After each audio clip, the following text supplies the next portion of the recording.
Bienvenue dans la deuxième partie de l'épisode sur le deuil animalier et l'euthanasie. Si vous n'avez pas encore vu la partie 1, je vous invite vivement à le faire. Mais voici enfin le reste de l'épisode. Est-ce que c'est de moins en moins difficile avec le temps? Est-ce que ça a été de moins en moins difficile avec le temps de faire ce que tu fais? Les euthanasies en général. L'euthanasie au sens large. Oui, c'est ça. Moi, je suis une fille de vétérinaire, comme j'ai dit tantôt. Puis j'ai grandi dans ce milieu-là. Moi, les fins de semaine, mon père m'amenait, j'étais bien tannante, là, fait que ma mère était bien contente des fois que je passe du temps avec mon père. Fait que la fin de semaine, quand il était de garde, j'allais passer tout le week-end à la clinique, je regardais toutes les choses qui se passaient, là, le behind the scenes, là, moi, j'avais accès à tout ça. J'ai grandi là-dedans, puis je me rappelle même pas, c'est quand j'ai vu mon premier animal mort. Je m'en rappelle pas. Contrairement à mes collègues... Parce que t'en as vu depuis tellement longtemps que... C'est ça. Puis même, tu sais, je veux dire... On avait un bureau vétérinaire dans la maison familiale. Il y avait un étage complet de notre maison qui était dédié à la médecine vétérinaire. J'ai même travaillé pour mon papa, tu sais, faire le secrétariat à l'époque qu'on appelait. Ouais. Fait que moi, ça date tellement de loin, tout ça, que mes collègues sont capables de dire comment il était la première fois qu'ils ont vu un animal mort, la première euthanasie qu'ils ont vue, mais moi, j'ai pas de référence parce que ça date de trop longtemps. Puis quand je suis arrivée dans le milieu de la médecine vétérinaire, je te dirais que j'avais certaines illusions qui étaient déjà, je veux dire, qui étaient déjà tombées. J'en avais moins que par rapport à ce métier-là que certains de mes collègues de classe, parce que, tu sais, j'avais une amie, entre autres, de ma classe, France, qui avait dit, moi, quand je vais être vétérinaire, je vais jamais euthanasier d'animaux. On était étudiants à cette époque-là. Puis moi, je l'avais regardé, puis genre, j'avais dit, France, c'est impossible. Il y a même des animaux, tu vas être contente de pouvoir les euthanasier. Puis elle m'en a voulu au point qu'elle m'a jamais parlé pendant tout le long de notre cours de médecine vétérinaire. Puis plusieurs années plus tard, on s'est croisés dans un congrès, puis elle m'en a parlé. Puis elle m'a dit, je t'en ai tellement voulu, mais tu avais tellement raison. Fait que moi, je suis rentrée dans ce milieu-là, sachant très bien là, ce qui m'attendait. C'est ça. Fait que j'ai comme peut-être pas un parcours qui est très typique là, par rapport à mes collègues. Puis j'ai jamais eu de gros problèmes avec l'euthanasie. Entre autres, parce que dans ma personnalité, encore une fois, tu sais, tout ce qui touche les émotions, puis tout ça. Ceci dit, j'ai pas toujours été aussi outillée, puis aussi capable de les exprimer et tout ça. Beaucoup appris. La vie s'est chargée de m'apprendre beaucoup de choses. Mais c'est ça, mais j'ai su apprendre, justement, de ces choses-là. Tu sais, l'introspection, à un moment donné, ça fait qu'on évolue. Donc, aujourd'hui, après toutes ces années, j'ai beaucoup plus de facilité qu'à mes débuts, quand même, parce que je suis mieux outillée pour m'occuper des humains. Parce qu'au début, quand j'ai commencé à travailler, m'occuper des animaux, c'était pas là le plus gros défi, c'était de m'occuper des humains. Tu sais, quand j'ai gradué, j'avais 22 ans, là. J'avais pas le nombril sec, comme on dit, puis il fallait que je m'occupe du deuil d'humains. Oui, c'est ça. Je veux dire, j'avais pas les skills. Tu te transformes quasiment en psychologue, là, pendant quelques... Il faut être fait fort pour accueillir la confidence de ces gens-là, puis de savoir trouver les bons mots, puis c'est quelque chose, là, c'est tout un art, mais mes plus grandes compétences me viennent de l'expérience de la vie plus que vétérinaire. Fait que je dirais qu'aujourd'hui, j'ai de plus en plus de facilité. Je m'en suis même rendu compte en réfléchissant à notre rencontre d'aujourd'hui. Je me disais, j'ai hâte de voir qu'est-ce qu'elle va me demander, tout ça. Puis je réfléchissais à peut-être des questions que tu allais me poser. Puis à un moment donné, j'ai repensé à comment j'étais quand je faisais de l'euthanasie à domicile puis qu'il y avait des enfants. Au début, j'ai trouvé ça très, très difficile. Déjà en clinique, j'avais de la difficulté quand il y avait des enfants. Fait que là, quand je suis arrivée à domicile puis qu'il y avait des enfants, j'apprenais autant, mais dans ces 2 dernières années, j'ai travaillé beaucoup là-dessus. C'était mes peurs à moi. C'est les mêmes enfants, si je peux dire, qui sont là, mais moi, mes peurs sont moins grandes parce que j'ai développé une capacité à leur expliquer les choses, à m'ajuster à leur âge. J'ai développé aussi toutes sortes de petits trucs pour les aider à vivre ce moment-là aussi plus paisiblement que j'avais pas au début, qui font que là, oh mon Dieu, quand on me dit « Ah, mes enfants vont être là », je suis plus paniquée à me dire « Oh non, je veux pas ». Là, c'est plus comme, je sais que ça sera pas facile, mais j'ai ce qu'il faut pour les aider maintenant. C'est ça. Fait que j'apprends encore aujourd'hui, là, tu sais. En fait, dans mon métier, on apprend tout le temps sur nous, sur les humains, puis sur les animaux. Fait que, tu sais, c'est merveilleux, mais en même temps, bon, on voit pas le bout non plus. Mais c'est ça. C'est plus facile, je trouve, aujourd'hui, parce que j'ai plus d'outils dans ma boîte à outils. Mais ce que j'ai de la difficulté encore aujourd'hui, j'ai quand même mes limites, là, tu sais. Je les connais. Je sais que si la personne qui demande mon service, c'est un chien de soutien émotionnel ou un chien Mira, ça, je sais que je ne dormirai pas de la semaine. Ah, excusez. Faut pas que je pense trop. Ouais. Ça, c'est tough. Ça, je voudrais être capable de dire non. Mais c'est sûr à qui il faut que je dise oui. Oui. Fait que ça, c'est vraiment difficile. Les gens que je connais, oh mon Dieu, ça c'est horrible.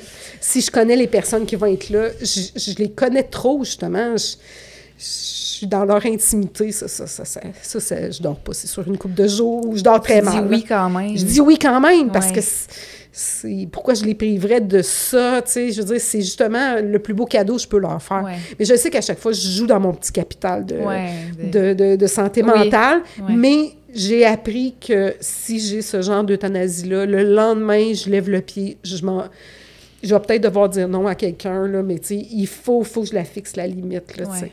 Fait que je suis meilleure aujourd'hui que je ne l'ai jamais été, Ouais. mais c'est ça, il faut que je reconnaisse les certaines limites que je peux avoir par rapport à ça. Ouais. Est-ce qu'au niveau de l'empathie, ça a changé aussi dans le temps? Ou, Oh my God! Parce que les gens se demandaient, est-ce que tu as moins d'empathie avec le temps? Est-ce que tu en as plus? Mais je pense que les gens se demandaient plus si tu en avais moins avec le temps. On se désensibilise pas. Ouais. Si c'est ça un peu la question, Ouais. là. Ben, tu sais, on est capable de fonctionner. Je veux dire, moi, je suis capable d'euthanasier un animal dans n'importe quelle circonstance. Ça serait le chaos autour de moi, là, que je serais tellement focus. Je prenais l'exemple du plongeur aux Jeux olympiques. C'est vraiment l'image que je veux Même donner. si tu as une foule qui crie autour de toi. J'ai travaillé 5 ans dans un centre d'urgence. Le chaos, c'était notre normalité à nous, là. Ouais. Tu sais, je veux dire, c'était tout le temps quasiment le chaos. Puis ça devient le chaos dans ta tête aussi à un moment donné, mais quand tu arrives pour l'euthanasie, il n'y a plus rien qui compte. T'es focus, là, tu n'as pas une deuxième chance de réussite. Il faut que ça soit parfait du premier coup. Fait que ce moment-là, il peut arriver n'importe quoi autour de moi, je vais le faire comme il faut. Mais, où c'est que je m'en allais avec ça? Ah, mon Dieu. L'empathie. Ah, l'empathie, si ça excuse-moi. change. L'empathie, Ouais. elle diminue pas avec le temps. En fait, moi, je pense pas que j'ai de l'empathie, j'ai de la supra-empathie, là. J'ai comme une coche au-dessus. Puis c'est pas pour me vanter, parce que j'ai bien d'autres défauts, je pourrais tous vous les nommer, là. Mais on dirait que j'ai été dotée d'une empathie plus grande que la moyenne.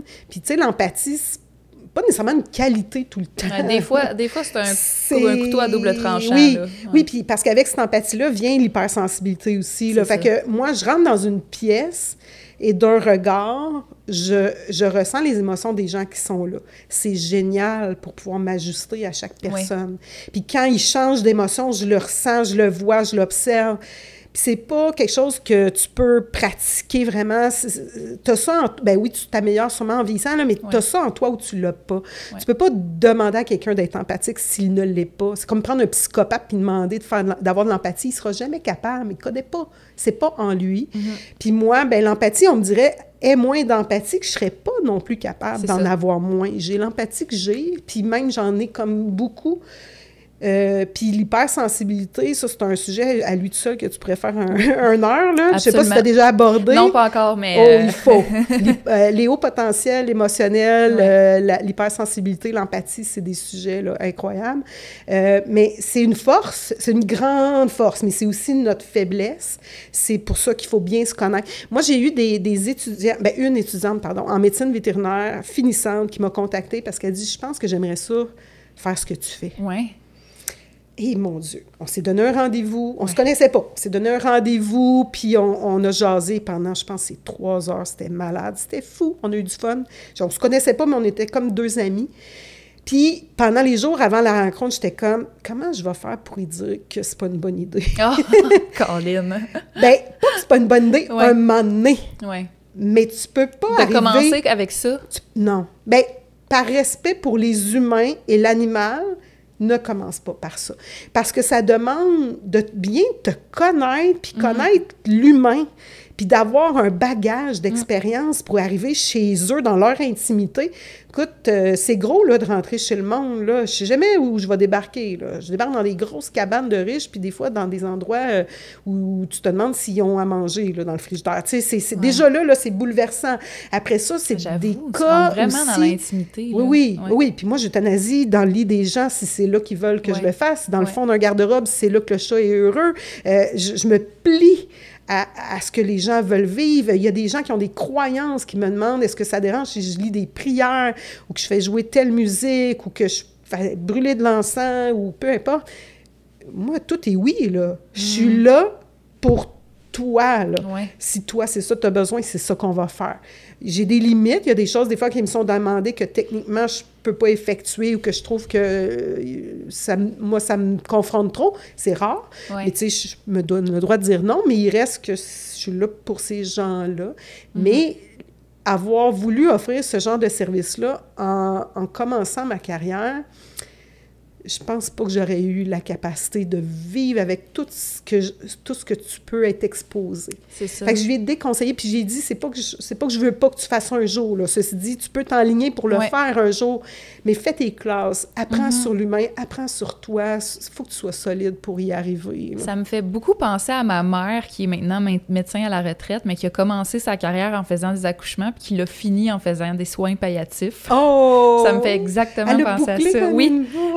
Ouais, elle a vraiment fait tout le tour de c'est extraordinaire. De la vie. Ben oui. Ouais. C'est drôle parce que j'ai eu des clientes, je dis clientes parce que c'était surtout des femmes qui étaient des infirmières en soins palliatifs, puis même médecins.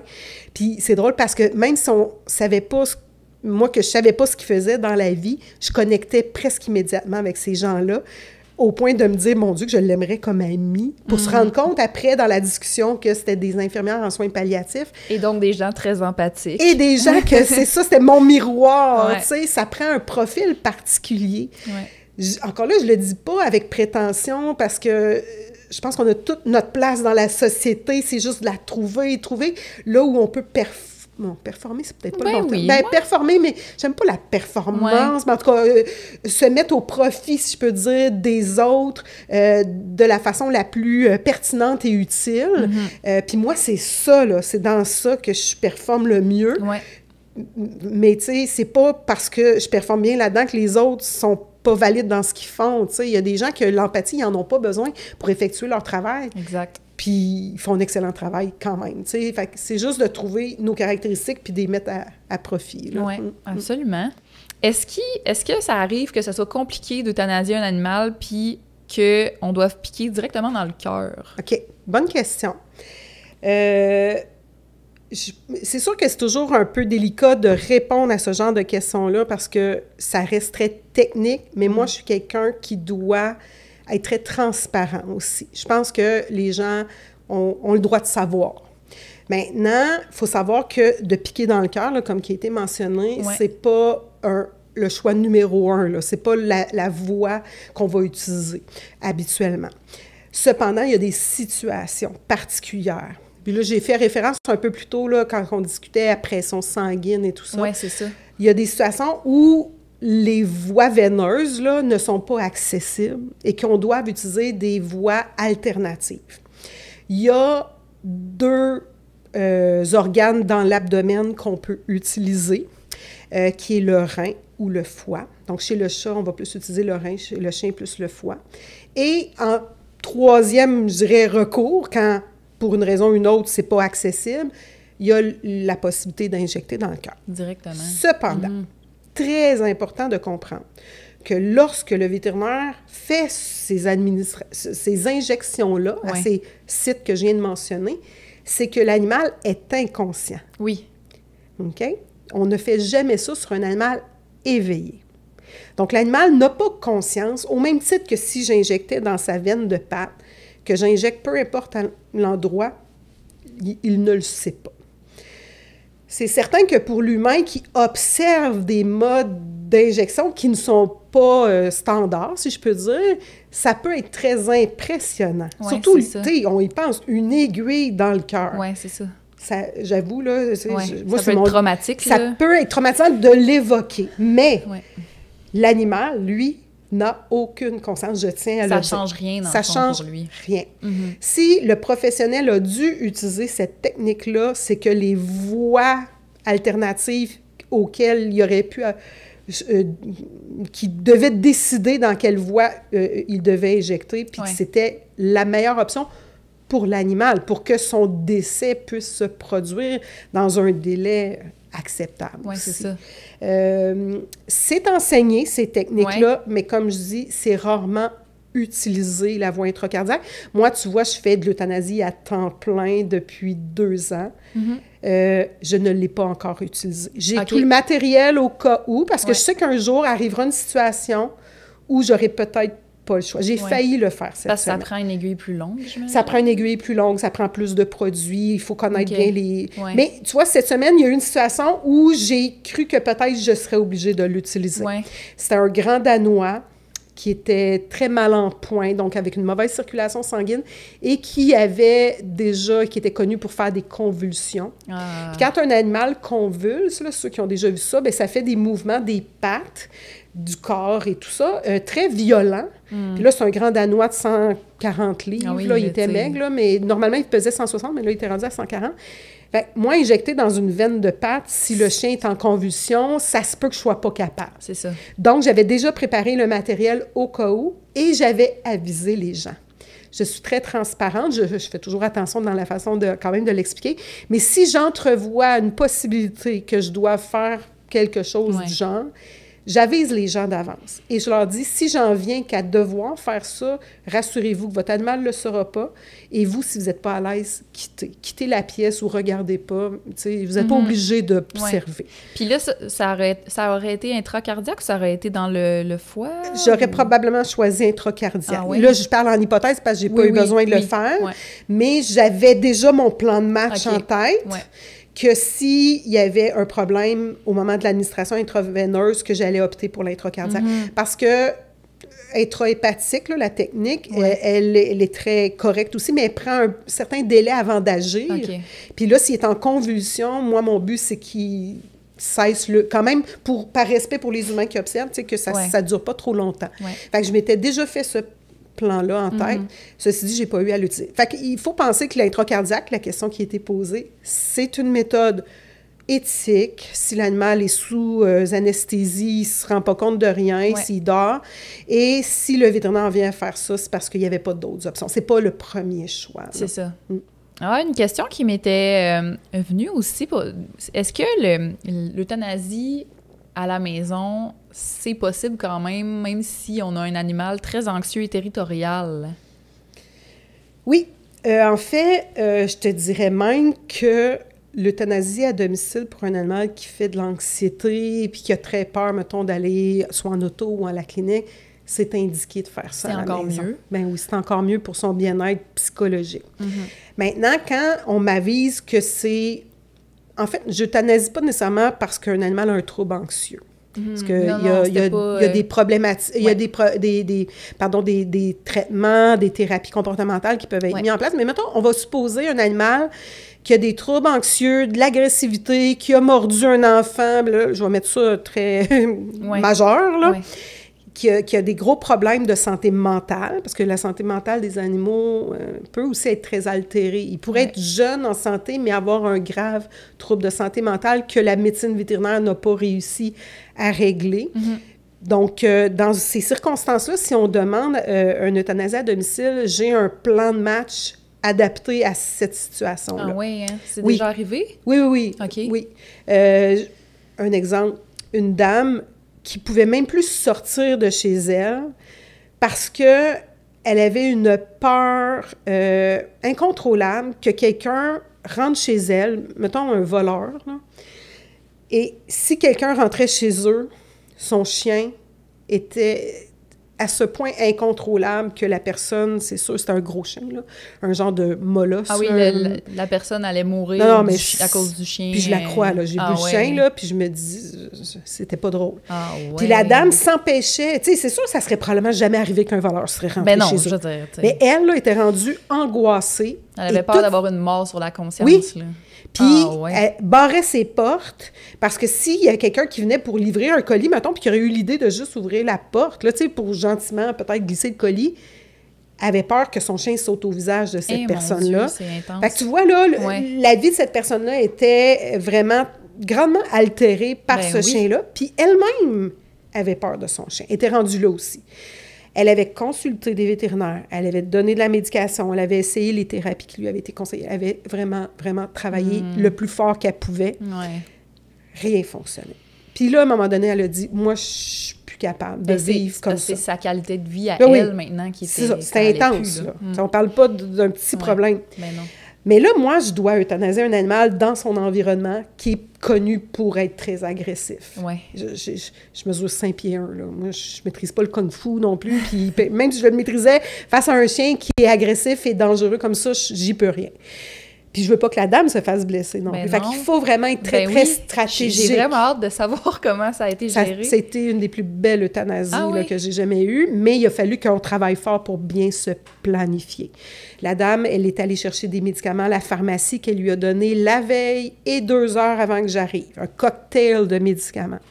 Quand je suis arrivée, le chien était en laisse, avec sa muselière. Elle était quand même capable de lui mettre la muselière sans se faire mordre. Il était dans une cage. Je suis entrée, je me suis cachée dans la salle de bain. Il m'a vu comme juste passer, mais tu sais, il m'avait plus dans son visuel. Ouais. Je lui ai passé une assiette plate avec du beurre d'arachide dans laquelle j'avais incorporé d'autres sortes de médicaments. Ah oui, OK. Elle lui a fait lécher, là, c'était une muselière panier, fait que sa langue était capable de sortir. Elle lui a fait lécher. On a attendu 20 minutes. Quand il a commencé à s'endormir, elle l'a laissé sortir de la cage, elle l'a couché dans le milieu du salon. Elle a mis une couverte épaisse sur sa tête. Je suis sortie de la salle de bain sans faire craquer le plancher, sans faire de bruit, là, tu sais, vraiment, là, furtivement.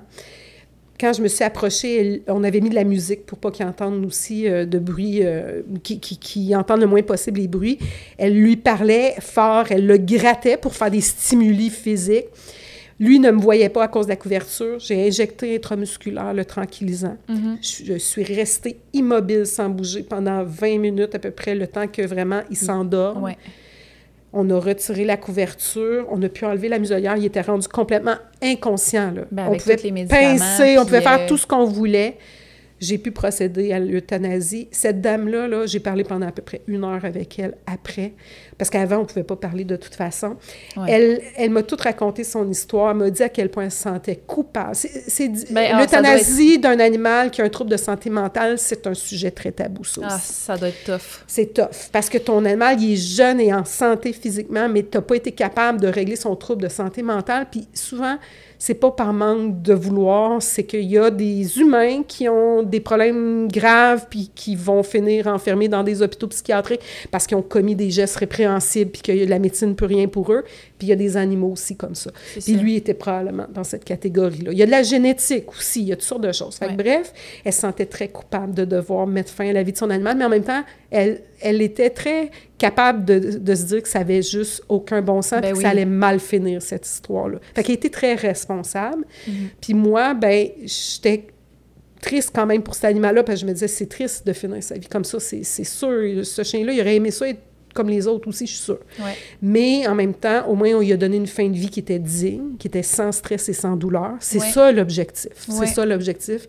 Puis cet animal-là, il a eu une fin de vie respectueuse. Fait que moi, je trouvais que pour cette dame-là, pour son deuil, c'est sûr que ça enlevait pas toute la tristesse, ça enlevait pas toute la frustration qu'elle pouvait vivre d'avoir un animal comme ça, mais elle était en paix avec comment ça s'était passé. Parce qu'elle, elle s'était fait des scénarios où là, le chien nous agressait, on le squeezait, il se débattait. En tout cas, tu sais, tous les scénarios catastrophiques.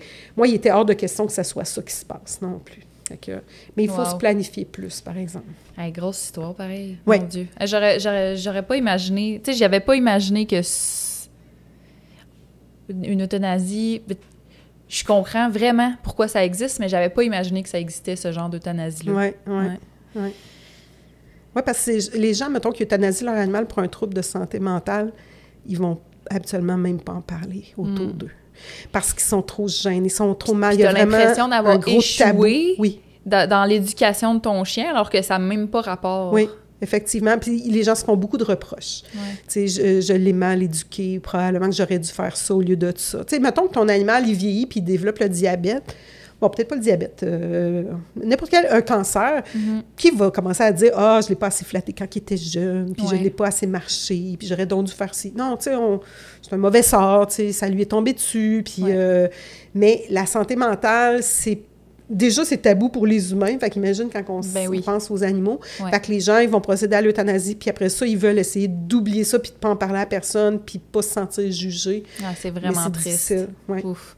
Est-ce que tu penses que l'euthanasie à domicile sera de plus en plus disponible dans le futur, ou est-ce que c'est le futur un peu de l'euthanasie? Moi, je pense que oui. Si je regarde la tendance qui se passe aux États-Unis, il y a de plus en plus de vétérinaires qui l'offrent, puis les gens connaissent ça de plus en plus, donc la demande aussi va en fonction d'eux. Ouais. Au Québec, je pense qu'on a juste un décalage dans le temps, mais je pense qu'on s'en va vers ça aussi. Dans la région de Montréal, il y a quand même quelques entreprises qui offrent un service, pas nécessairement seulement d'euthanasie à domicile, là, de vétérinaire à domicile, donc vaccins, problèmes de santé mineurs et euthanasie, mais qui se dédierait qu'à l'euthanasie. J'ai l'impression qu'il va y en avoir aussi de plus en plus. Oui.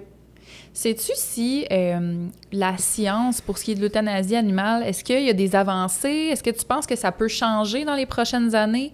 Ou pas vraiment? Je sais pas. Je vais parler globalement. Oui.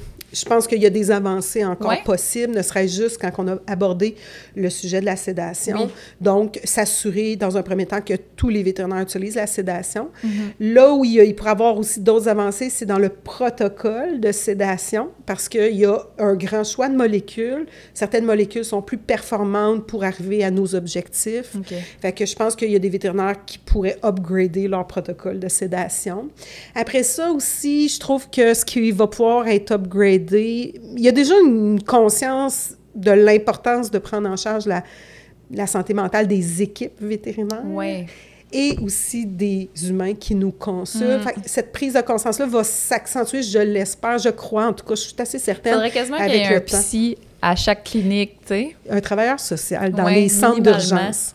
Moi, j'ai travaillé 5 ans dans un centre d'urgence où on recevait des gens dans des états que je te dis même pas, là, psychologiquement, qui arrivaient justement avec un animal, mettons, jeune, en santé, qui venait de se faire frapper, puis tu sais, qui ramassait le chien ensanglanté, tout brisé de partout, qui nous l'amenait, puis qui disait « sauvez-le », puis tu sais, je veux dire, là, c'est comme la détresse, puis c'est le chaos total, puis tu sais, des fois, je veux dire, ils sont brisés partout.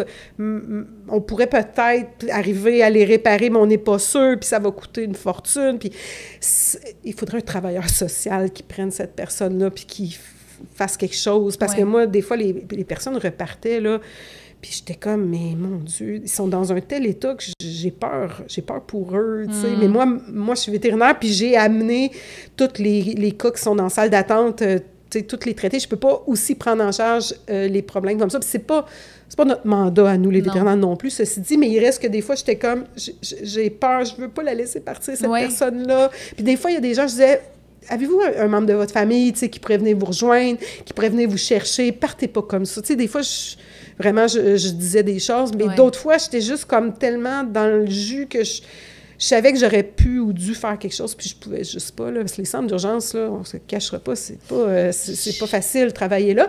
Fait que on peut pas tout faire non plus. Mais il reste que, dans les grands centres, avoir quelqu'un qui serait désigné vraiment pour accompagner, ça serait une belle avancée, mais il manque de monde. Ben oui. Puis il manque de monde, puis il manque d'argent aussi. Il manque d'argent, c'est ça. Bien, nous, c'est l'entreprise privée. Il n'y a rien qui soit... j'avoue. Tu sais, c'est pas l'argent du gouvernement qui va nous aider. C'est à nous de prendre ces initiatives-là.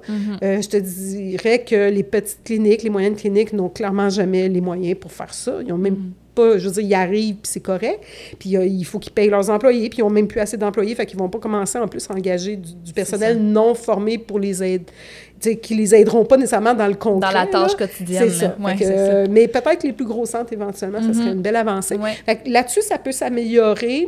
Après ça, je te dirais que, surprenamment, je communique beaucoup avec une personne que j'ai évoquée préalablement, Céline Leheurteux, qui fait des formations sur l'euthanasie pas à domicile, l'euthanasie du cours pour les vétérinaires. Puis régulièrement, là, elle est en France là, pour cette année, j'y envoie des capsules audio là, de choses que je viens de vivre, qu'il faut que je partage avec quelqu'un.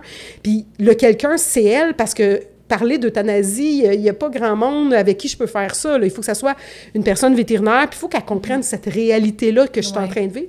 Fait que c'est à elle que j'envoie tout ça, puis je suis constamment en train de la feeder avec quelque chose que je viens d'essayer, qui a fonctionné, que j'ai jamais vu, tu sais, que j'ai jamais entendu parler, puis que je suis fière de ma réussite. Des fois, ça va être une nouvelle veine. Bon, ça fait drôle à dire, là. J'ai pas inventé des veines, mais il y a des veines qu'on n'a pas l'habitude d'utiliser, entre autres chez le chat, que j'ai utilisé récemment pour certains patients, puis ça a super bien été. Fait que, tu sais, je suis comme, j'en apprends encore régulièrement sur mon travail. Fait que je me dis, oui, il y a encore des avancées parce que je pense que c'est des choses qu'on va, c'est ça, qui continuent d'évoluer, mais je pense que la prise en charge aussi de la santé mentale des équipes, je trouve ça, c'est un enjeu important. Il y a les mêmes vétérinaires, là, je ne veux pas bâcher contre ma communauté, je m'excuse, mais je vais quand même le faire un petit peu. Les vétérinaires qui ne donnent pas de sédation avant l'euthanasie réalisent pas qu'ils s'exposent eux-mêmes et leurs équipes à voir un animal passer de l'éveil à la mort dans une fraction de seconde. C'est violent psychologiquement. Et si tu vois ça tous les jours de ta vie professionnelle, ça ne peut pas avoir de conséquences. Mais non. Si tu vois l'animal éveillé, qui va s'endormir doucement dans un sommeil profond à cause du sédatif, puis qu'après ça, pendant qu'il dort, là, on arrête ses signes vitaux. C'est vraiment plus doux, là. Oui. Notre cerveau est capable de vivre avec ces images-là. Tu sais, il voit le déclin lent, puis ça fait du sens, puis c'est respectueux et tout ça. Fait que la profession est malmenée psychologiquement, ça va pas bien, puis ça va pas bien, pas juste pour les vétérinaires, mais il reste qu'il faut trouver des choses qui font du sens puis qui vont faire une grande différence dans la vie professionnelle des techniciens et des vétérinaires, puis c'en est une. L'utilisation d'une housse mortuaire aussi, ça a l'air de rien, là, mais tu m'as pas posé la question, si j'ai pas de housse mortuaire, je prends quoi? Avant que ça existe, là, la housse Eutabag, là, fallait qu'on utilise quelque chose. Les sacs de vidange. C'était les sacs de vidange. J'ai honte aujourd'hui de le dire, mais on n'avait rien d'autre. Je veux dire, je pouvais pas faire autrement. Je prenais ce qu'on avait. Mais toi, là, qui t'investis corps et âme, puis la personne, tu sais, elle te fait confiance, puis toi, tu mets son beau petit chat dans un sac poubelle. Ça faisait aucun sens. Ah, ça fait mal, là. Puis chaque fois que tu ouvres le congélateur pour déposer un sac poubelle, il y a des sacs poubelles. C'était, je m'excuse d'entrer dans ces détails, mais c'est la réalité. Cette réalité-là, dans ton subconscient, c'est des images qui restent, puis il y a des gens qui... C'est pas que ça, mais ça, plus ça, fait qu'à un moment donné, ta job est lourde. Là.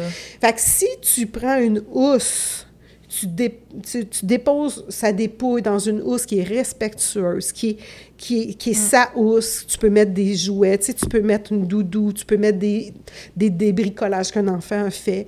Elle est identifiée à son nom. Il n'y a pas une patte qui dépasse parce que le sac vient de lâcher en quelque part. Il n'y a pas d'urine qui s'écoule à travers le sac sur les autres animaux. Je m'excuse, c'est scabreux, mais c'est ça.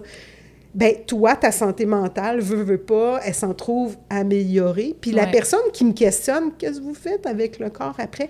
Je suis capable, de façon très, je dirais, sans malaise, d'expliquer ce qui va être fait. Parce qu'avant, c'était autre chose. Avant, je disais pas ces choses-là. J'aurais pas osé dire, on va le mettre dans un sac poubelle, on va le mettre dans le congélateur, puis on va espérer que le sac se percera pas, puis on va espérer que le pipi-caca va rester dans le sac, puis, tu sais, bon... J'aurais jamais dit ça, c'est sûr, mais c'était ça, pareil. Fait que là, j'étais obligée de garder de l'information, mais tu files que t'es comme un peu tu caches des choses. Puis moi, là, la transparence, c'est bien important.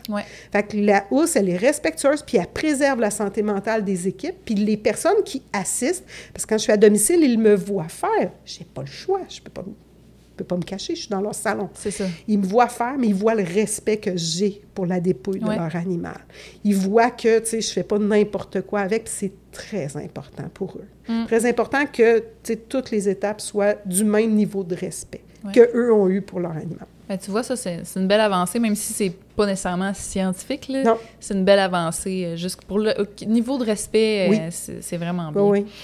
Ça aussi, c'est une bonne question parce que pour avoir vécu avec Maurice, en fait, je l'ai pas vraiment vécu, mais je vais élaborer là-dessus.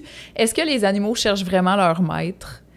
OK, dans les derniers moments? Dans les derniers moments.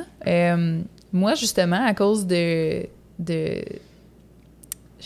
l'anesthésie, c'est pas une anesthésie, c'est le sédatif. À cause du sédatif, il dormait. Mais il dormait dans mes bras.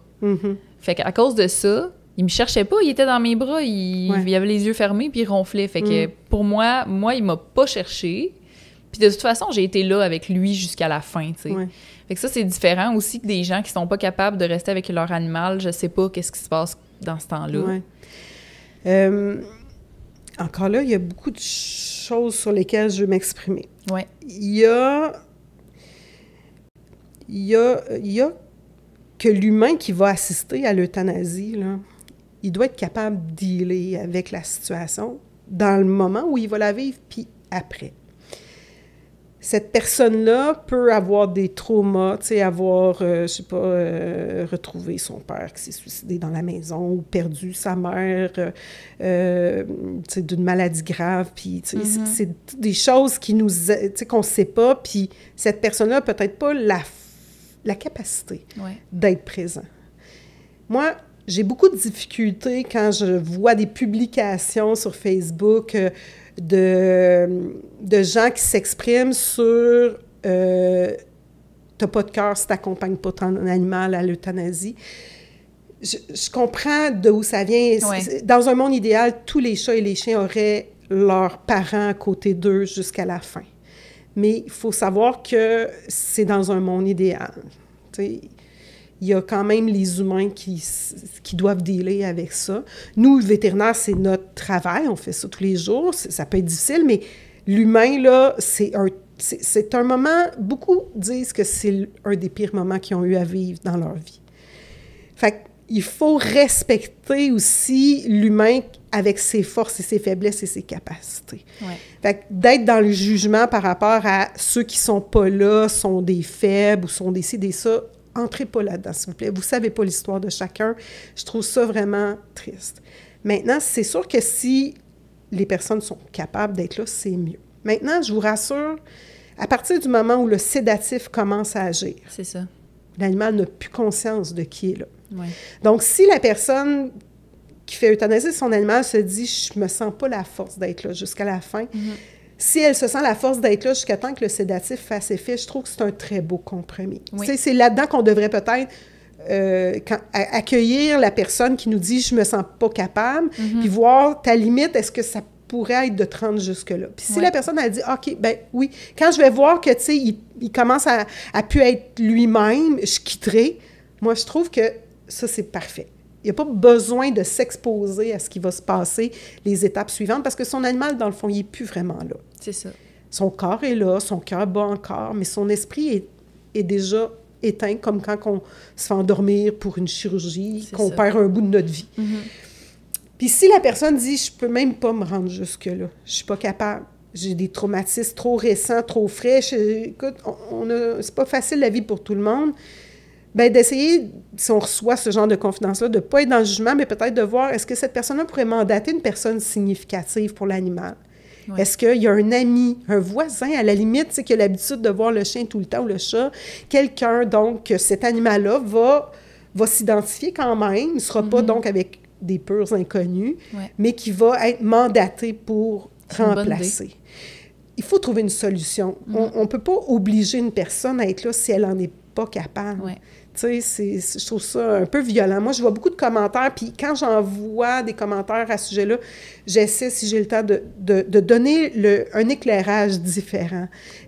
Moi, les gens, ils se confient énormément là, en euthanasie à domicile, beaucoup plus que quand je faisais de l'euthanasie en clinique. En clinique, là, souvent, j'étais en train de remplir des dossiers. On me disait, Docteur Barrette, dans telle salle, il y a un animal à euthanasier. Des fois, je ne connaissais même pas les gens. Surtout quand j'étais au centre d'urgence. Je me présentais, évidemment, j'étais dans l'empathie quand même. J'étais là pour les aider, mais je n'avais pas de référence, je ne les connaissais pas. Je faisais l'euthanasie.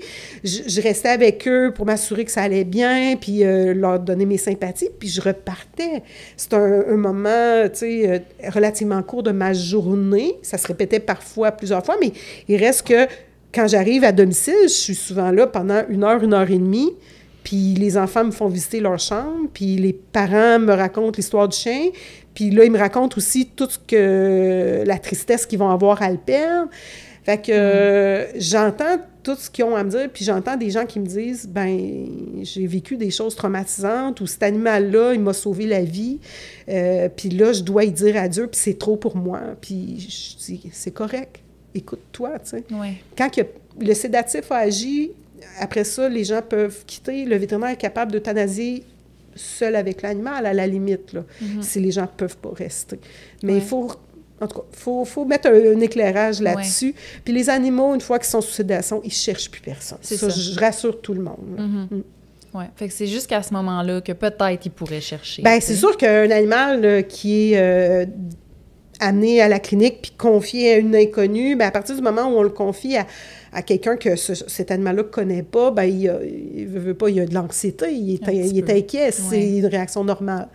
Fait que c'est sûr que si on peut mandater quelqu'un. Sinon, le personnel, les gens en clinique qui doivent euthanasier des animaux qu'il n'y a pas de personne avec cet animal-là, pas de personne significative, je peux vous garantir qu'ils le font avec tout le respect, puis ils s'investissent comme si c'était leur.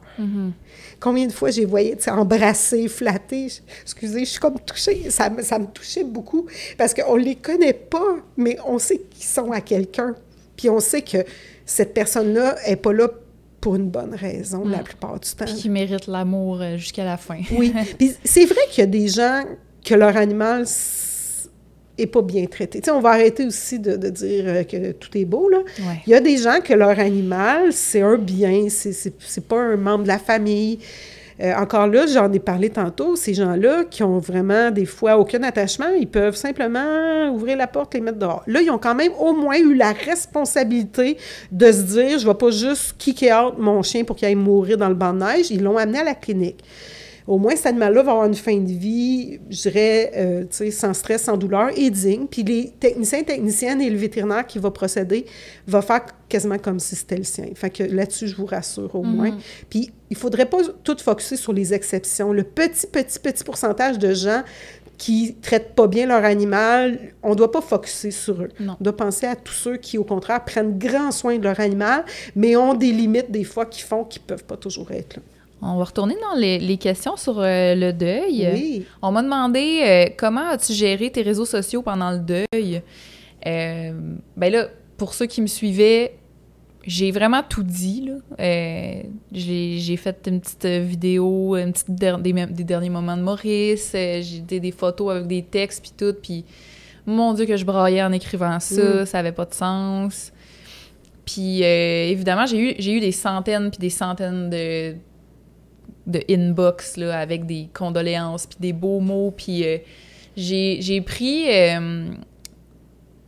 j'ai attendu le lendemain pour les lire. Je me suis réveillée le lendemain, puis j'ai pris un genre de 2 heures, peut-être plus, c'était vraiment long, là, il y avait beaucoup de messages, pour au moins toutes les lire, puis j'ai pleuré, là, pour les lire. Ça m'a fait vraiment beaucoup de bien, ça aussi, parce que les gens...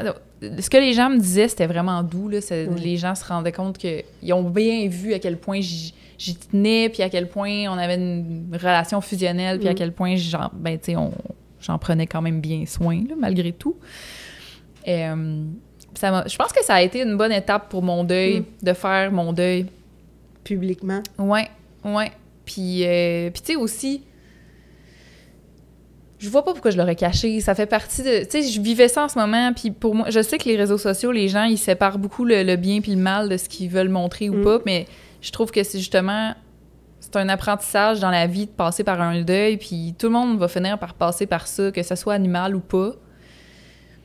Puis, je sais pas, j'aime ça, moi, partager les choses qui font partie de la vie. Oui, les choses... court. Les étapes, les choses vraies qu'on a. Exactement, ouais. Mais moi, ça m'avait beaucoup touchée. J'avais vu passer sur Instagram. Ouais. Puis je me rappelle que je t'avais écrit quelque chose comme quoi je te remerciais de l'aborder publiquement parce que moi, j'en parle le plus possible. Ouais. Toutes les gens qui m'invitent pour parler de mon travail ou de deuil, là, je dis oui. Moi-même, sur mes réseaux sociaux, tu sais, j'ai fait des Facebook Live sur le sujet. Je trouve ça important de décoincer tout le monde là-dessus. Pour se préparer un minimum, là, tu sais. Oui. Parce qu'on peut pas se préparer à 100% parce que les émotions, ils vont venir de toute façon, tu sais. Mais moi, Maurice, je le voyais, là, tu sais, ça s'en venait tranquillement. j'étais prête. Tu sais, j'avais même fait, j'ai retrouvé une publication que j'avais faite, je pense qu'on est allé aux pommes avec Maurice, puis la publication que j'avais écrite, tu sais, je profite au maximum des moments avec Maurice parce que je le sais que, genre, il est pas éternel, puis je m'étais vraiment préparée, mais même si, tu sais, c'est ça, on n'est jamais prêt à 100%, non. Mais j'étais vraiment prête. Mais en fait, quand tu faisais ces publications-là, sans le savoir, tu commençais un peu ton processus de deuil. Oui, probablement. Parce que tu osais commencer à mettre des mots un peu sur la situation, puis tu voyais là, que ça s'en allait vers ça, mais moi, je vois ça comme une préparation. Là, puis le fait d'en avoir parlé après coup, au moment où toi, tu étais prête, moi, je vois ça vraiment comme un statement important de dire je vous montre qui je suis au quotidien, là, tu sais, je vous montre des pans de ma vie, mais ça, c'en est un. Et puis il est triste, mais il est là, il est réel, puis ça me donne rien, tu sais, tu peux pas juste le gommer de ta vie au niveau, mettons, réseau social. Si ton chien, en plus, a toujours été visible et intégré dans ta vie et dans tes réseaux sociaux, il peut pas juste disparaître comme ça. Fait qu'on a quand même un certain devoir d'expliquer les choses, mais ça va au-delà de ça, ça va aussi de dire, regardez, là, si je me permets de le vivre publiquement, t'as le droit, toi aussi, de le vivre. Quand moi, j'en parle de deuil, parce que moi-même, j'ai dû euthanasier ma chatte de 18 ans en juin passé. J'ai pas tout de suite écrit sur mes réseaux sociaux que je l'avais euthanasiée. J'étais trop triste, c'était trop vif.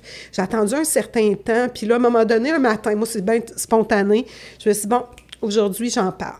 Puis là, qu'est-ce que tu as le goût de dire? Comment tu veux le dire? Tu sais, là, tu te poses beaucoup de questions, mais les personnes, c'est sûr que moi, ceux qui me suivent sont très sensible à ces sujets-là. J'ai déjà une crowd très vendue d'avance à ces sujets-là. L'algorithme est bon, là. Oui, c'est ça. Mais il reste que c'est pas... Tu sais, c'était vraiment parce que je me disais, je leur dois de leur dire, parce qu'elle faisait partie de ma vie, elle avait déjà été... Les gens, ils la connaissaient. C'est aussi, regarde, t'es pas tout seul à vivre des deuils. C'est ça. T'es pas tout seul. Même moi, je suis vétérinaire et j'en vis des deuils. Puis moi, j'ai été fragilisée dans les semaines qui ont suivi. Chaque euthanasie me ramenait à l'euthanasie de ma propre chatte. Tu sais, j'y repensais. Des fois, je voyais des chats, je disais, oh non, elle ressemble bien toi à Juliette. Tu sais, puis là, j'avais des références. Fait que moi-même, j'étais dans une situation un peu plus de fragilité. Fait que je voulais être honnête aussi par rapport à eux, que ça se peut que j'aille un petit bout de rough, là, tu sais. Mais en même temps, je trouve que quand on fait ça, on libère la parole des gens. Tu sais, on leur dit, t'as le droit de t'exprimer, t'as le droit d'en parler, puis c'est comme ça, je pense, qu'on va améliorer les choses. Puis t'as la chance d'avoir quand même beaucoup de gens qui te suivent, fait que t'as ce pouvoir d'influencer positivement ce qui a rapport avec le deuil animalier. Fait que, tu sais, je trouve ça bien. J'ai été chanceuse, j'ai eu quand même...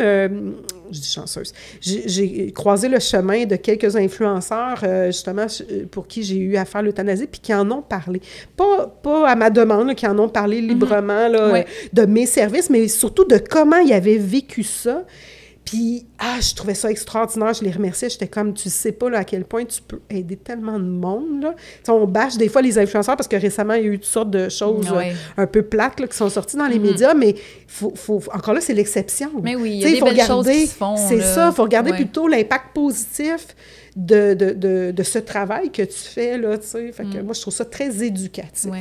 Puis en retour, tous les commentaires que j'ai reçus, il y en a qui avaient eux aussi déjà vécu leur deuil, puis ça m'a beaucoup aidé, moi aussi. Ça t'a nourri, c'était win-win. C'est exactement. Non, c'était... Non, moi, ça a été une expérience super positive, les réseaux sociaux, puis les gens étaient tellement compréhensifs. Honnêtement, je regrette rien d'avoir... Je l'ai dit directement en revenant, là, tu sais, j'ai fait ma petite publication, je l'ai préparée. Quelques heures après l'euthanasie de Maurice, là, j'ai partagé ça, tu sais. Ben, ça donne foi en l'humanité, hein, quand tu vois que les gens reçoivent ta confidence, puis après ça, tu sais, veulent montrer qu'ils sont solidaires avec toi. Tu sais, je trouve que c'est beau de voir ça, là, tu sais, ça nous fait oublier justement des fois les choses plus négatives. L'esprit de communauté est encore présent, là, tu sais, là, c'est ça qui est important. Il faut focusser là-dessus, là. Ça, c'est une question intéressante aussi. Tes meilleurs trucs pour passer à travers le deuil? Là, je pense que c'est propre à chacun, honnêtement, là. Mais moi, j'ai l'impression que j'ai réussi à passer à travers quand même assez rapidement, même si c'était vraiment, vraiment, vraiment intense pendant les premières semaines. À un moment donné, moi puis mon chum, on pleurait, là, comme dans les premiers jours, on pleurait comme tu sais, à sanglots, là. Ouais. Puis à un moment donné, on était tellement tannés qu'on riait en pleurant, puis on était comme « C'est lourd! » On criait, là, puis on riait, puis on pleurait en même temps, puis ça avait pas de bon sens, c'était tellement lourd. Ouais. Ça finissait jamais d'être lourd, mais comme... On le vivait, puis ça a fait vraiment du bien. Fait que vivre ses émotions, première chose, pour moi, vivre tes émotions à 100%. Si t'es capable de prendre une journée, tu sais, si tu travailles le lendemain, ou tu sais, si t'es capable de prendre des congés, puis que t'es privilégié comme moi je l'ai été, là, moi, c'est mon patron qui m'a proposé de prendre off le lendemain. Si je peux me permettre, là, ça, là, j'ai plusieurs personnes qui m'ont témoigné que leur employeur avait fait preuve d'une compréhension, avait libéré justement leur employé, leur avait dit « tu reviendras quand tu seras prêt ». En tout cas, j'ai plein de gens qui m'ont parlé de ça. J'en ai le frisson juste à y penser. J'étais comme « OK, on est-tu rendu là? » C'est un cadeau, là. Mais c'est parce que c'est merveilleux, là. Mais oui. Cet employeur-là qui le fait, là, vraiment, tu sais, sans attente, là, tu sais, il fait ça parce qu'il aime son employé, il veut son bien. C'est pas à quel point il gagne le respect de cet individu-là, mais aussi de toute l'équipe. Je veux dire, on parle de pénurie de personnel là, par les temps qui courent. Quand tu peux prouver par des gestes concrets que tu prends vraiment soin de tes employés, là, tu gagnes sur tous les points. Moi, je trouvais ça merveilleux. Ça augmente ton niveau de rétention d'employés. Là. De beaucoup. Puis même si c'est pas toi qui l'as vécu, tu vois que ton collègue a été traité avec respect. Exact. Puis tu te dis, si jamais un jour, il m'arrive une merde plate, peu importe, ça peut être autre chose que l'euthanasie, je peux m'attendre que mon employeur va être là pour moi aussi. C'est ça. Je trouve ça merveilleux. Ah oui, vraiment. Ça c'est... Comme je disais, c'est vraiment un cadeau du ciel là, de pouvoir avoir pris au moins la journée du lendemain.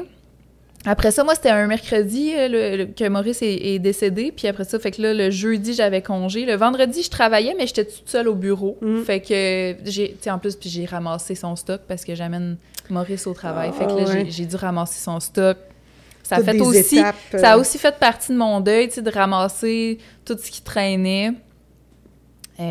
Après ça, j'avais le week-end, tu sais, pour décanter souffler. Puis pendant tous ces jours-là, en fait, pendant des semaines, j'ai regardé l'historique des stories de Maurice à chaque jour. Quasiment à chaque moment que j'avais du temps, je regardais ses stories, je regardais ses souvenirs. Ça m'a vraiment... Mais premièrement, j'avais l'impression... j'avais l'impression qu'il était encore un petit peu avec moi. Je m'ennuyais moins, comme... Ben oui, mais c'est correct. Ouais. On a tous une façon différente de vivre le deuil. L'important, c'est d'écouter notre petite voix intérieure qui nous dit « ça te fait du bien, fais-le », puis tu sais, se respecter là-dedans. Moi, j'essaie de vraiment pas juger les gens sur leur façon de vivre le deuil. Je trouve que c'est facile.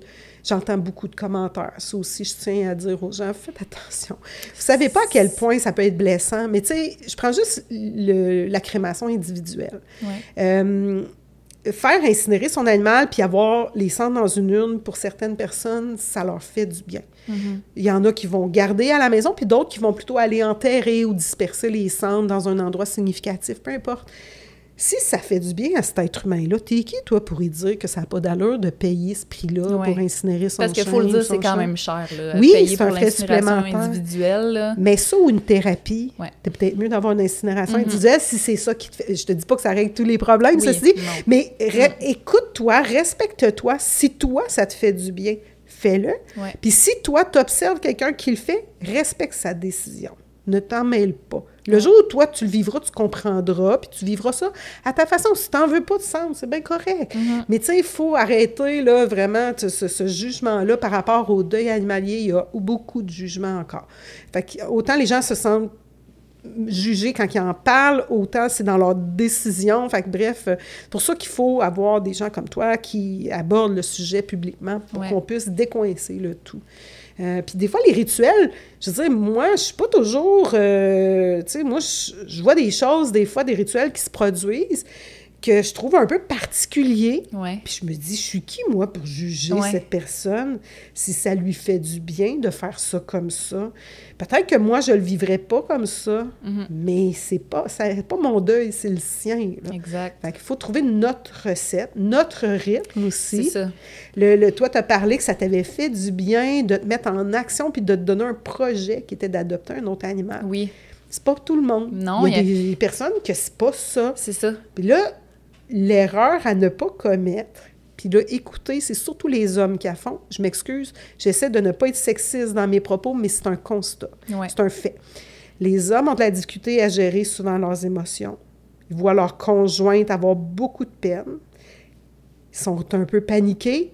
Ils vont acheter un animal sans y en parler, puis ils mettent dans les bras le nouveau chien ou le nouveau chat, peu importe. Ils sont en mode solution. Oui. Mon chum est beaucoup de même. Oui. On demande rien, puis il se met en mode solution. Puis là, c'est pas ça qu'on veut. On veut pas des solutions, on veut juste du support. Oui, c'est ça. Puis là, j'ai dit homme parce que je m'excuse, c'est vrai que c'est plus souvent, mais c'est pas exclusivement eux, les femmes aussi peuvent faire ça. Vivez ce que vous avez à vivre avant de vous lancer dans le prochain projet. Ça peut être très rapide, ceci dit. Il y a des gens qui, justement, ils vont se mettre rapidement en action. Mais avant d'acheter un animal pour une autre personne, assurez-vous que c'est son souhait. C'est quand même dangereux un peu d'acheter un animal sans en parler. Même si ça n'a pas rapport avec un deuil. C'est ça. T'achètes pas un animal sans que la personne soit au courant puis d'accord. Je suis vraiment d'accord puis avec encore ça. plus si elle est endeuillée. Parce que si dans son processus de deuil, elle sent le besoin de prendre une pause, puis que toi, tu t'en vas acheter un animal, il ne faut pas oublier que peut-être que l'animal qui a quitté était rendu gériatrique, puis il ne demandait pas beaucoup de temps, parce que, bon, il jouait presque plus, il marchait presque plus. Puis là, tu t'en vas acheter un chiot, un puppy, qui va prendre beaucoup de temps. Oh que oui. Puis cette personne-là, si elle n'est pas prête, psychologiquement, à accueillir un petit puppy, tout ce que le puppy va faire va lui tomber ses nerfs. Ouais. Parce qu'elle n'était pas prête. C'est pas la faute du petit puppy. Fait que ça se peut que la relation soit altérée dès le départ, qu'il n'y ait pas une belle relation qui se bâtisse. Ceci dit, des fois, il y a des belles histoires. Des fois, ça fait des coups de foudre quand même. Ouais. Puis des fois, la situation se règle avec le temps. Mais est-ce que tu veux vraiment prendre cette chance-là? Mais c'est ça, prends pas le risque. Puis peut-être qu'elle n'en veut plus d'animaux non plus. Peut-être qu'elle en veut, mais tu sais, elle avait un chien, puis là, elle aimerait mieux un chat parce que son style de vie a changé. Ouais. Bref, faites pas cette erreur-là. Ouais. Cette question-là, là, de... comme est-ce que ça t'a aidé dans ton deuil d'adopter Schubert? Il y a aussi eu d'autres formulations de la même question, comme comment tu as eu le courage d'adopter aussi rapidement après. Puis tu sais, c'est ça, là, c'est d'une personne à l'autre, c'est pas obligé d'adopter tout de suite après. Moi c'est parce que j'en ressentais le besoin. Je pouvais pas m'imaginer une vie sans petit coco, là. Fait que, tu sais, c'est même pas une histoire de courage. Ça n'a pas pris du courage, c'était juste je répondais à mon besoin. Oui, c'est ça. Puis tu vois, moi, j'ai euthanasié Juliette en juin. Elle avait 18 ans, donc ça faisait quand même un bon bout de temps qu'elle m'accompagnait. Ben oui. Puis j'ai eu Théo, que je croyais avoir adopté sur le long terme, mais que finalement, ça n'a pas été le cas. Et là, j'ai aucun animal. Je reviens chez moi, puis c'est vide. Ouais. Puis des fois, je me pose la question... Parce que j'ai plein de gens qui m'offrent d'adopter des animaux. Puis des fois, je me dis, je suis prête? Ouais. Il y a deux problématiques. Il y a une problématique qui est, je pense que je ne suis pas prête à adopter. Puis il y a la problématique numéro 2 qui est Théo. Il est retourné à sa maman qui ne pouvait pas le prendre en charge à une époque de sa vie, mais qui le peut. Mais on a une entente comme quoi, si jamais sa situation rechange puis qu'elle peut toujours pas s'en occuper, je vais le reprendre. Fait que là, on dirait que je suis comme un peu dans un no man's land. Je suis comme pris dans un espace où j'ose pas adopter parce que si Théo revient, j'ai pas vraiment... Moi, je vis dans un petit loft de 600 pieds carrés. Fait que j'ai pas de cour, tout ça. Fait que j'ai pas un espace si grand. Fait que là, je veux pas avoir 2 chiens, mais je sais pas si Théo va revenir chez nous un jour. C'est ça. Fait que je suis comme un peu une endeuillée d'un animal vivant. Ouais. Fait que j'ai décidé que tout restait sur la glace. Ouais. Puis j'écoute ma petite voix intérieure qui me dit que je suis pas prête de toute façon. Fait que, puis j'aspire à une vie un peu plus nomade aussi éventuellement, pas à court terme, plus à moyen terme. Fait que ça aussi, ça pèse dans la balance. Je me dis, c'est un gros engagement avoir un animal. Si c'est un chat, c'est à peu près 15 ans. Si c'est un chien, bien, dépendant de la race, c'est 10 à 15 ans. Là. Ben, ma vie nomade, elle va commencer dans cet espace de temps-là. Maintenant, si je vis dans un petit VR, puis que j'ai un gros chien, ça peut avoir un grand impact. Ou si j'ai un chat, bien, il faut que je trouve la place pour la litière. Fait que, bref, il faut penser à l'avenir aussi. Parce que des fois, on est très dans le court terme, mais il faut penser aussi dans le moyen puis dans le long terme. Là, tellement. Oui, c'est ça. C'est beaucoup, des fois, des achats impulsifs que les gens font. Il faut éviter ça. Il faut vraiment bien planifier, puis bien penser, peser les pour les contre, puis pas juste à court terme, tout le reste aussi. Oui, vraiment. C'est une responsabilité. Fait que, la vie, là. Oui, c'est ça. Ouais, à sa vie. Oui. D'habitude, là. Oui, normalement. On m'a demandé si je voyais Maurice dans Schubert et si oui, est-ce que c'est difficile par moment? Puis là, comme j'ai dit tantôt, pour moi, mes animaux, c'est comme des personnes, même si c'est pas des humains, c'est des personnes dans ma tête, c'est comme pas la même chose. Mais c'est vraiment deux personnes différentes pour moi. C'est comme, ils ont pas la même personne. C'est la même race. Évidemment qu'il y a des choses qui se ressemblent. C'est la même race, c'est des petits garçons. Mais puis ça fait tellement longtemps que Maurice avait été bébé. Il y avait 12 ans. Il y avait 12 ans et demi là, quand il est parti. Fait que ça fait tellement longtemps. C'est des vieux souvenirs. C'est vraiment une nouvelle aventure pour moi. Tu repars à zéro. Oui, c'est vraiment une nouvelle aventure. Puis, fait que non, j'ai pas de moment où c'est difficile en regardant Schubert, non. Par contre, j'ai encore des moments où c'est difficile de repenser à Maurice. Cette semaine, je faisais mes papiers pour l'impôt, puis je suis retombée sur la facture de l'euthanasie. Je suis retombée aussi sur la facture de sa médaille quand on est emménagé ici, tu sais, ce que j'ai reçu en avril, tu sais, ça fait moins d'un an, là, ça m'a rentré dedans. Je suis tombée sur ces deux papiers-là en même temps, puis là, je me suis mis à pleurer là, fort, là. Puis là, Schubert est arrivé, puis il m'a regardé, il a fait « Oh! » Puis là, j'étais comme « Oh mon Dieu, il est trop cute. » Puis là, je l'ai pris, puis il léchait mes larmes, puis c'était... C'était un beau moment, même si c'était triste, parce que j'ai encore de la tristesse, là. Maurice, c'était mon meilleur, là. Fait que j'ai... Mais c'est vraiment rare maintenant que je pleure, là. Ça m'a comme pris par surprise cette semaine, là, mais c'est vraiment rendu rare. Puis... je pense que ça va juste être de plus en plus rare. Je trouve ça beau, ce que tu dis. Je trouve ça bien. Je trouve que tu vis ton deuil. Je suis pas une spécialiste du deuil, en passant. Je suis vétérinaire, mais je parle plus avec l'expérience. Expérience personnelle, mais aussi expérience par rapport aux humains que j'ai accompagnés. Je trouve que, tu vis un deuil serein, tu sais. Tu passes des étapes normales. Il y a encore de la tristesse. Il n'est pas oublié, Maurice. Il va toujours être là. Fait que ça se peut que tu aies des petits retours. Mais il faut savoir qu'il y a des gens qui vont entrer dans un deuil pathologique. Hein? Ça, c'est un sujet que j'ose pas élaborer n'ayant pas les compétences, mais que je veux juste toucher un mot quand même, qu'il y a des ressources en deuil.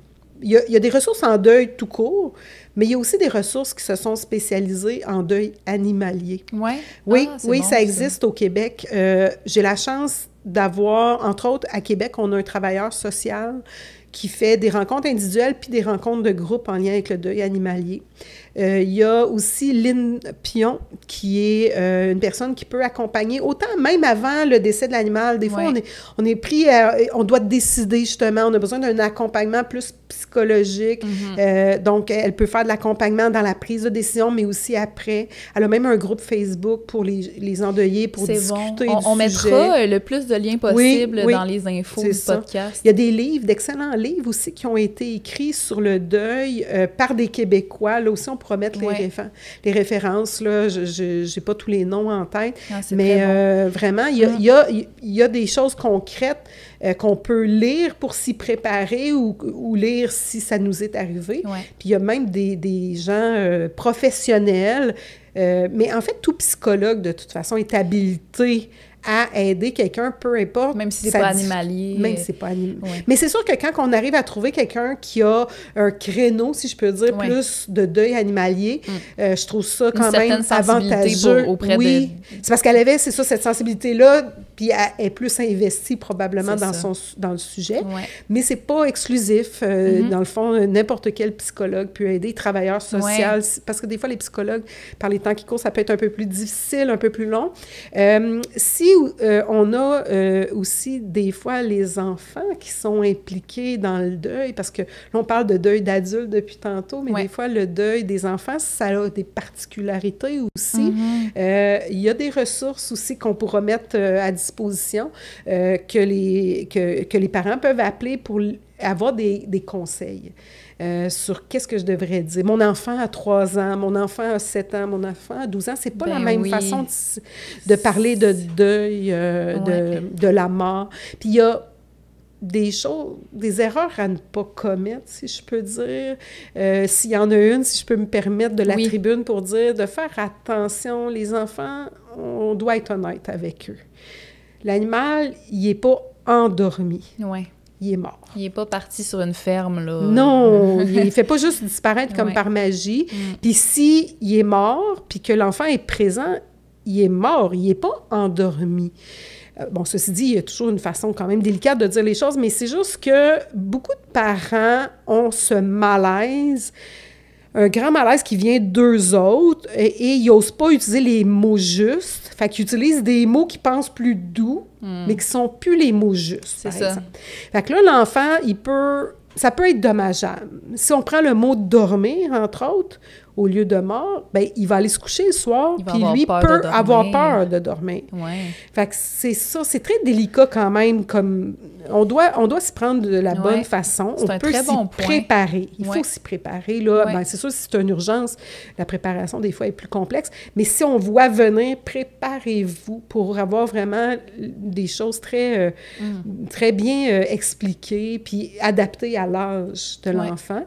Puis, une question qui m'est souvent posée, c'est est-ce que l'enfant devrait être là? Après ça, c'est vrai, on parlera de est-ce que les animaux doivent être là. C'est vrai, on n'a pas parlé de ça. Oui. Mais est-ce que l'enfant doit être là? Moi, je réponds toujours aux parents qui me posent la question, vous êtes le parent de cet enfant-là, vous êtes mieux habilité à moi à y répondre. Oui. Maintenant, moi, c'est ouvert à tous, l'euthanasie, puis j'ai cette sensibilité d'adapter à tous les membres présents. Mais si toi, comme parent, tu connais ton enfant et tu juges qu'il ne devrait pas être là parce que, pour X raisons, je vais respecter ta décision, au même titre que si tu décides qu'il soit là. Mais va chercher l'aide du psychoéducateur de l'école, parle-en avec son prof en classe, peut-être. Tu sais, juste pour avoir des fois du input, pour avoir, OK, quelle décision serait la meilleure. Après ça, tu peux contacter un psychologue, un travailleur social, Lynn Pion ou autre personne habilitée à parler de deuil, mais prépare-toi. Est-ce que ça serait privilégié qu'il soit là, l'enfant? Est-ce que c'est... En général, est-ce que tu as... Ma vision personnelle, Natacha Barrette qui répond, c'est même pas la vétérinaire.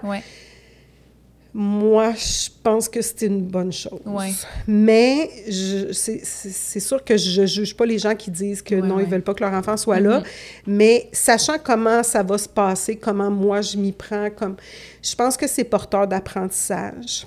Les enfants, des fois, on veut tellement les protéger de tout qu'on les expose à rien, ben peut-être pas rien, mais en tout cas, on les expose à moins de choses. Puis là, le jour où grand-papa meurt d'une crise cardiaque ou grand-maman d'un cancer, là, je dis n'importe quoi, là, mais il n'y a pas... sa boîte à outils n'est pas très bien garnie. C'est ça. Puis il n'y a pas d'expérience face à la mort. Tandis que s'il vit le décès de son animal, puis un deuil, puis qui est bien encadré, que les parents ont su bien l'accompagner, puis que le vétérinaire a pris le temps qu'il fallait, a dit les bonnes choses par rapport à son groupe d'âge et tout ça, je pense que c'est porteur d'apprentissage. C'est sûr qu'il y a toujours des exceptions. C'est déjà arrivé que je me présente chez les gens et que je constate que l'état de l'animal me fasse craindre une euthanasie qui pourrait visuellement comporter certaines particularités que je pense... Ça pourrait être traumatisant pour l'enfant. Je le dis. Et les parents, on se réajuste, tout ça. Mais, je veux dire, c'est des cas d'exception. Je pense que sinon, le reste, c'est Puis les enfants, ils sont tellement curieux. C'est surprenant, leur réaction. C'est même un peu, je dirais, confrontant des fois, parce qu'ils sont tellement, des fois, plus à l'aise que tous les adultes qui sont là. Ils posent des questions, ils me parlent, ils veulent tout savoir, ils veulent que je visite leur chambre, ils me font des dessins, ils me demandent pourquoi ses yeux sont ouverts. Puis ils regardent de front l'animal comme...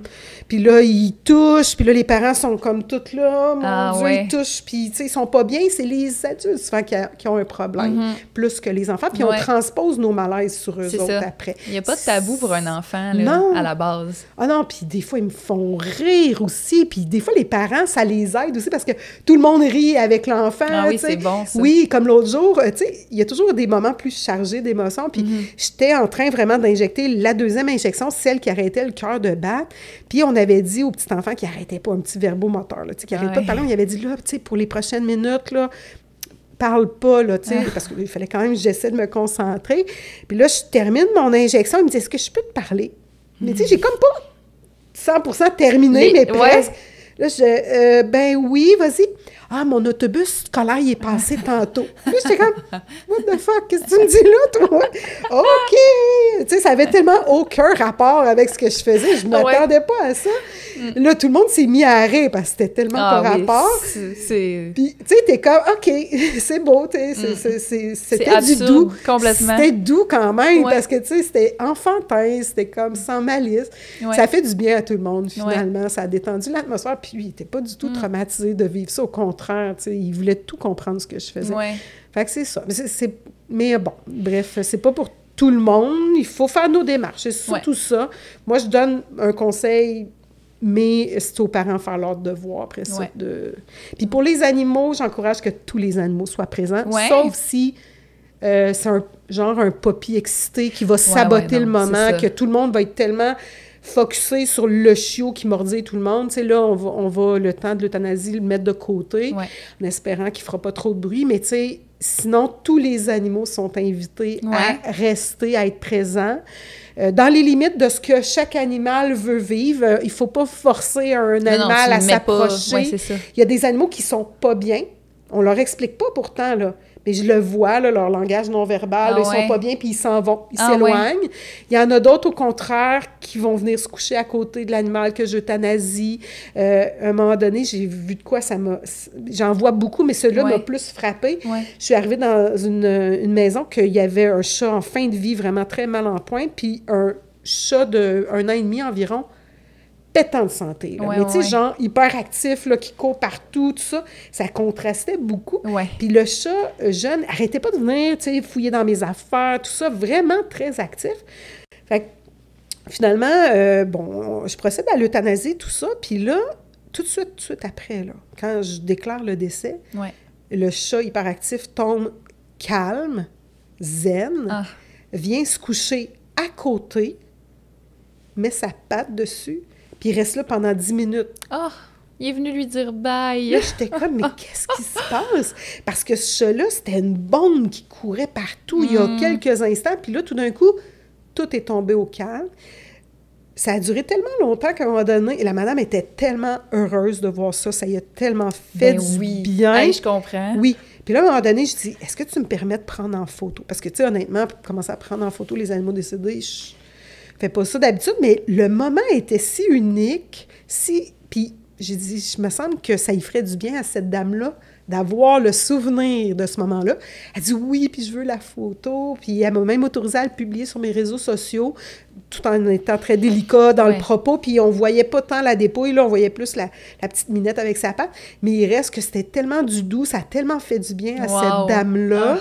Puis moi, j'étais vraiment flabbergastée de voir comment un chat, tu sais, pouvait agir comme réconfort, finalement, là, tu sais, pour... c'était très beau, ça. Ah, j'imagine, j'ai pas vu l'image, là, mais je l'imagine, puis ça a l'air d'être vraiment fort comme image. Oui, c'était très fort.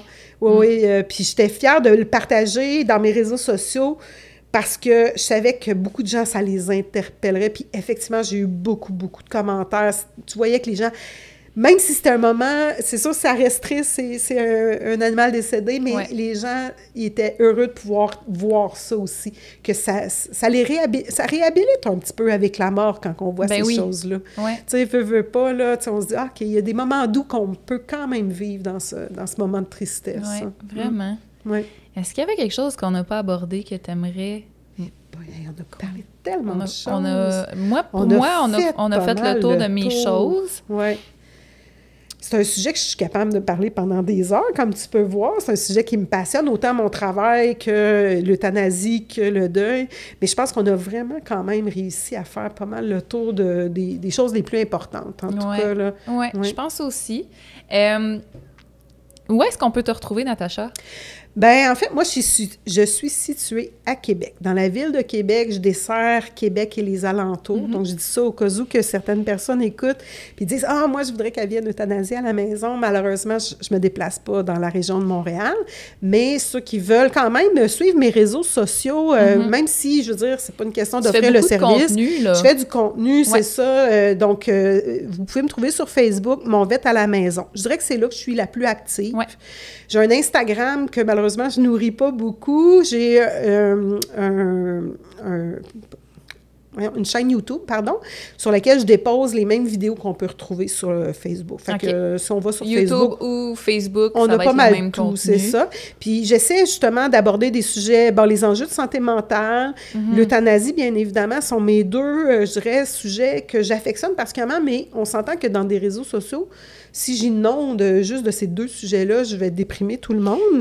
Donc, ne vous inquiétez pas, j'ai beaucoup de contenu autre aussi. Ouais. J'essaie vraiment de un peu comme diluer tout ça. Puis, je suis une passionnée de mon métier, même si j'ai décidé de me dédier juste à l'euthanasie à domicile, je reste quand même une vétérinaire qui est tout aussi passionnée par son travail et qui veut le faire rayonner. Puis, j'aime beaucoup éduquer aussi. Ouais. J'ai été prof pendant 7 ans au Collège de la Flèche en technique de santé animale. Fait que le côté éducation est très important aussi pour moi. Je trouve ça important. Fait que mon Facebook reflète qui je suis. Fait que je trouve que tu es une très bonne communicatrice. Merci. Ça a été trop facile, l'épisode aujourd'hui. Je te remercie vraiment, encore une fois, de t'être déplacée pour venir au podcast aujourd'hui. C'est une mine d'or d'informations. Ça me fait plaisir. Puis j'invite tout le monde à suivre sur Mon Vet à la maison. Ça va me faire plaisir d'interagir avec ta crowd. Yes.